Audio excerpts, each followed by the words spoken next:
Back with the car again, and today was the day I was going to put the cylinder head on, but despite bringing the van with all of my engine bits and pieces, I have forgotten my cylinder head dowels. I have one brand new one in a bag somewhere there, which is rare enough to find because you can't buy them anymore. That's the part number. But annoyingly, I only have one of them. The other one is still at home. So it doesn't look like I'll be putting the cylinder head on today, but I've still got plenty of other stuff like the sump, the water pump housing, change the bottom crank pulley seal, all of that sort of stuff. So I can get on with that. It's just a bit irritating because I wanted the head done first and then put all the other ancillaries on afterwards. I'm having one of those days where really everything's going wrong. In the glove box, I found an old can of Rover red paint. I thought it would be a super idea to neaten up the bits of the chassis rails where the top coat had rubbed off. Turns out it wasn't such a great idea because it now just looks a mess. But I don't know, at least I've done something mildly constructive. Today is not going particularly well. That's my brand new powder coated sump. Well, it's not brand new, but it's newly powder coated. It's the original sump.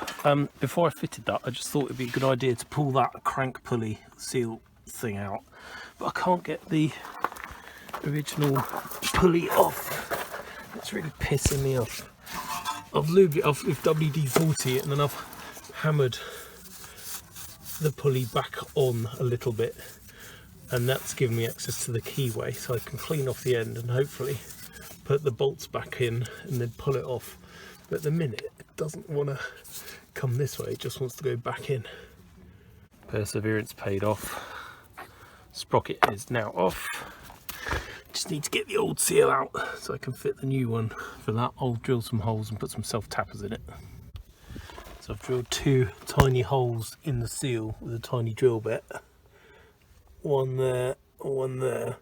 Taking great care not to score either the crank or the housing that the seal goes into, which I think I've managed to do. And now I'm going to put tiny self-tappers in, see if I can use them to pull the seal out. Screws are in. Let's see if this wants to play.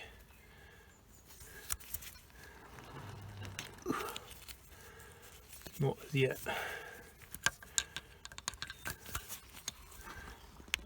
This might be a two pliers, two-handed job. One moment. Annoyingly, the first pair of screws is just torn out, so I'm going to go find some bigger ones. That was a real pain in the proverbial. I got it in the end, and there's no damage to either the crank or the housing. But my method of pulling screws didn't work, they just kept tearing out. So I had to put loads in, link them with the grips and a screwdriver and then pull it out. That tore out again, but that was enough to break the seal, and then it just fell out after that. So, fit new seal, put engine back together. Finally, seal is in. It's a pain because I didn't have any sockets long and deep enough to tap it in, so I had to push it in by hand and then tap it in with that piece of hickory stick there. That's the sprocket. I've just cleaned that up because I don't want any oil contaminating my timing belt, so that can go up. I'm just going to lube the inside with a tiny bit of engine oil, but I mean the tiniest of smears. I'm going a tiny bit off script here. Basically, that's the new timing belt and tensioner. Currently, the cylinder head isn't on. I wanted that on to then put the belt on, but I also want the sump on. The sump is currently off because it's covered, well, that area is being supported by blocks because I've taken this engine mount out so that I can get the timing belt on and off. What I'm going to do is put the timing belt in position, then I can put the lower cover back on, support the belt so it can't get damaged or creased or anything, put the engine mount back in, and then I'm free to do the sump. So all of it arse about face, but trust me, it will work. Got the timing belt threaded through, which has allowed me to put the newly painted engine mount back in, with a bit of thread lock as well, just to stop these working loose. It's sump fitting time. That's the sump, that's the new seal, nice rubber seal. The workshop manual suggests that you don't put any kind of sealer on the gasket itself, but you do need some where the crank bearings go, or the caps. So the front main bearing cap. So I'm going to get under there and do that. I'm using the, whatever I've done with it, Loctite black again. Sump is on and looking, well, like a sump really. There was one slightly strange bolt I didn't realise, but 17 of them are little, I don't know what they'd be, 8 to 10 mil long. One of them is about 20, and it goes in this end, gearbox end. I'm not sure why, but it does. And then the other thing, that book, or sorry, the electronic manual said to do them up to 25 Newton meters, but they're only M6 going into the bottom of the cast steel block, so I wasn't too sure that it just didn't feel nice, so I did them up to 18, but they're all done in the right order, tightened in the right direction as well. So what now? Reattach that gearbox bracket, I think. Next logical thing to do is put the water pump housing back on the engine. That's the new O-ring seal between here and the block there. So I'm going to put a bit of Hylamar blue on there as well, just to help it seal, and then bolt it up. We are making progress. Water pump housing and alternator back in. This is the new water pump. It's a genuine Rover one. Did have a part number on here somewhere. That one. And that means it actually comes with its own O-rings already glued into it. But I'm still going to clean it all off and put a tiny smear of Hylamar blue just on those surfaces, and then the cover can go back on as well. And I'll copper slip the hell out of the bolts for that, because I don't want them to seize on in the housing. I've just been refitting some of the power steering pipes to the sump and under and around the car. I don't know whether you can see them. It occurred to me I can actually fit the oil filter and prime it with oil, so that's what I'm using.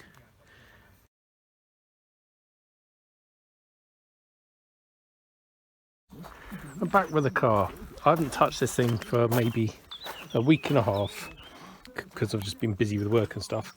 Just opened the engine bay, looked in the engine, and some little creature has decided the engine would be a great place to start building a new store of food. So we have in here what I think are some sort of seed.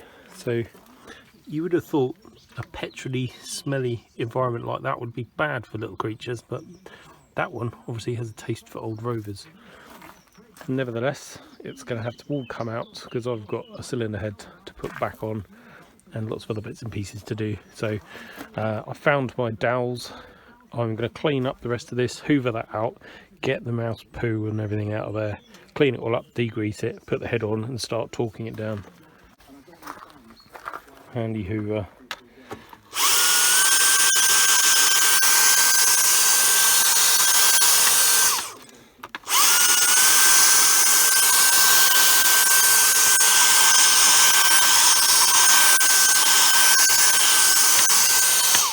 Do this again properly once I've done the final clean up and degrease.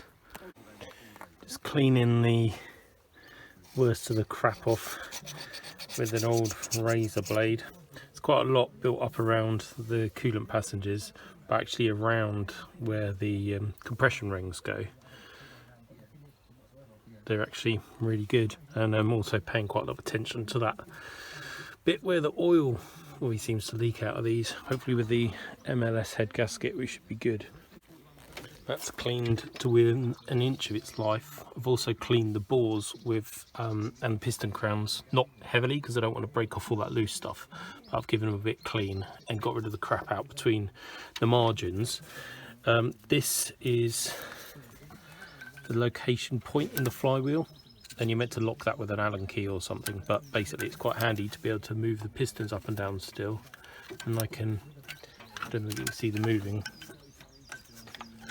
but basically I've been turning the engine up and down with the pulley down there, so that I can, any crap that's stuck to the cylinder walls, I can clean off with the kitchen paper. So I shall continue doing that, make sure I'm super happy with it, and then I'll put the dowels in and the cylinder head on. If in doubt, keep cleaning. So I've kept turning the engine over, got a spanner on the crank pulley down there, and just keep cleaning basically. I should have probably done this before I cleaned up the top of the block, but that's an old cylinder head bolt. I'm just going to run it up and down by hand, all of the threads, to make sure that they're all nice and clean. And I've also just put a bit of WD-40 on it to help lubricate it, because I want these to torque up properly. That's all done. I'm just going to put a tiny bit of generic engine oil in the tops of each of these pistons, because I wiped against the bore walls, because having cleaned it all with brake cleaner, I don't want to pick up or score before oil's got on there through normal action of the engine. I've also got, where are they, cylinder head dowels. I did have there's one of the old used ones, that one's okay to go again. And in this bag I have another brand new original Land Rover dowel. That's the part number if you need one. I think it's 10011L. I don't think you can get them anymore. I don't know why I've got that one. It must have been left over from another T-series I had in my box of bits and pieces, so that's quite jammy. So yeah, going to lube up the bores, put the dowels in, drop the head on. Obviously not forgetting to put the new Klinger multi-layer metal head gasket. Cylinder head, just giving a final clean up, because where I'd put oil on the cams and in some of the followers, it's all drained out on the underside of the face, so that's been cleaned off again. Gasket and dowels in there. Now I have to lift the whole assembly, which is actually quite heavy, on there without damaging anything, including my lower back. It's like flying the ointment. The cylinder head bolt torques, depending on what bolts you've got, the tightening regime is slightly different. That's the original bolt, which is KX. So 45 newton meters, 70 newton meters, and then angle tightened by 90 because they're stretch bolts. That's why it's got the little indicator there and there. It would have been the same regime for the other bolts, MSPS, but only 80 newton meters before you do, 80 newton meters before you do the 90. These bolts are aftermarket, so although they're new, they don't actually come with any kind of tightening torque regime with them, and there's nothing with the head gasket kit either. So I don't know what stage 2 to do, so I'm going to guess in the middle and do 75 newton meters, then I'm going to angle tighten them to 90. That's a nice feeling. Cylinder head is on and torqued down. I'm now going to put a little bit of oil in there before I forget, just to lube the camshafts, and then I'm going to put a bag or something over the top, maybe even put the original cam covers back on just to keep it nice and clean. I'm also going to put the spark plugs in. In fact, no, I won't. I'll leave them out because I've got to do the timing belt, and I might have to move the pistons up and down, and I don't want to be fighting against compression. Next bit, I'm going to fit the tensioner and do the cam belt. The spring for the tensioner, it's not actually in the tensioner, it hangs off the side, which is a bit gammy, old school, but you have to make sure that the free length between the hooks is about 58 millimeters. This one is just on the ever so slightly long side, but it'll still go again. So I'll be using that.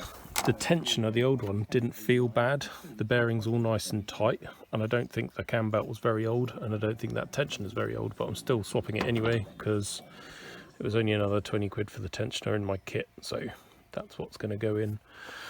So it's a case of turning the cams to the right position, mounting the tensioner, doing up the tensioner bolt, and then putting it all back together again. I realise this is probably turning into quite a long video, but that's just the way it is. I'm tightening up or setting up the camshaft. That's how it should go. Inlet and exhaust markers pointing to each other, and that's remembering that you've got the sprockets on the right dowel and the right way round. Got the tensioner in, haven't got the spring on there yet, but it is in and down there. So I want to loop this end over the exhaust. This side of the belt is the tight bit, and that side gets tensioned by the tensioner, so I'm going to pull it tight on the crank pulley, put it over the pulley this side, over that one, and then over the tensioner last. And I've got all my timing marks lined up. I don't have a locking tool, but yeah, I'll eyeball it. Once it's on and tensioned, I'll spin it over a couple of times, just make sure it's all lined up again and nothing clashes. Right, we are about there. We've got a little ratchet on here. If I go to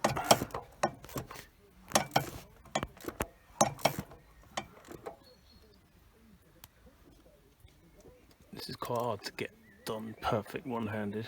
There we go. Right, so that lines up. Crank pulley mark is at about the what's that, 9 o'clock position, and then if I go round, they should line up perfectly again.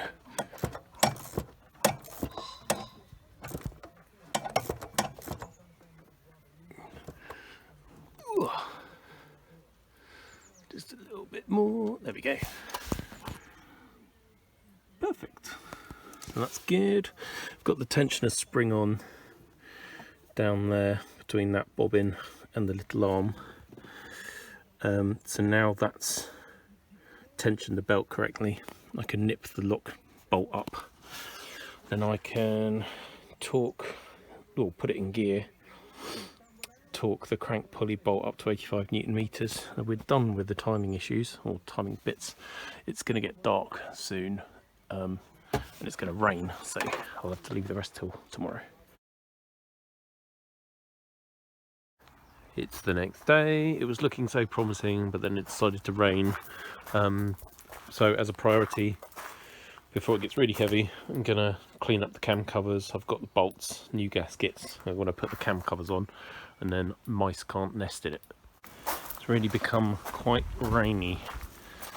This is the oil I'm using, so I'm just going to pour some over the cam before I put the new cam cover with the new seal on it. What should have been quite an easy job has turned into a bit of a nightmare. That is the stud for one of the downpipe nuts. So turbo housing downpipe. I had to cut the nut off and I caught the stud, so I wanted to replace the stud. Can I get that out? No, I can't. Tried WD-40, tried some mini Stilsons, but I think in the end what I'm going to have to do is take it home, weld a big nut on it, and then undo the nut. And hopefully the heat from the welding would have freed off anything in there. Meanwhile, I'm just going to leave it soaking in WD-40. But really, logically speaking, that's about as far as I can go for today on the car. So, yeah, annoying. It's been raining most of the night and most of the morning, but it has at least stopped for the moment. So I'm going to put that plain nut on there, wang it up as far as I can. I've actually damaged that thread now, but then weld it on with Mr. MIG welder and then see if I can get it out. If that doesn't work, then I'll have to cut it flat, drill through it, and then try and break it out another way. In fact, if this shears off here, I'll probably put a bigger nut on there and weld it closer to the stem. It's started to rain again, which is also annoying. Welding complete. I'm never sure whether to leave things to cool down a bit before you try and crack it off or just go for it. Because of the impatience in me, I'm just going to go for it. See what happens. Again, there's a tiny bit of weld preventing. Ah, there we go. Right, I'll need 2 hands for this and probably a foot over there, so bear with. Well, as you can see, that was not particularly successful. It just sheared the bolt off where I'd kind of cut it. So I'm now going to go find an M12 bolt, sorry, nut, put it over the top and then weld the crown and see if that works. Even bigger nut welded on. Have I got a socket big enough for that? 22, probably should have checked that first. 21. Right, I'm going to go find a breaker bar.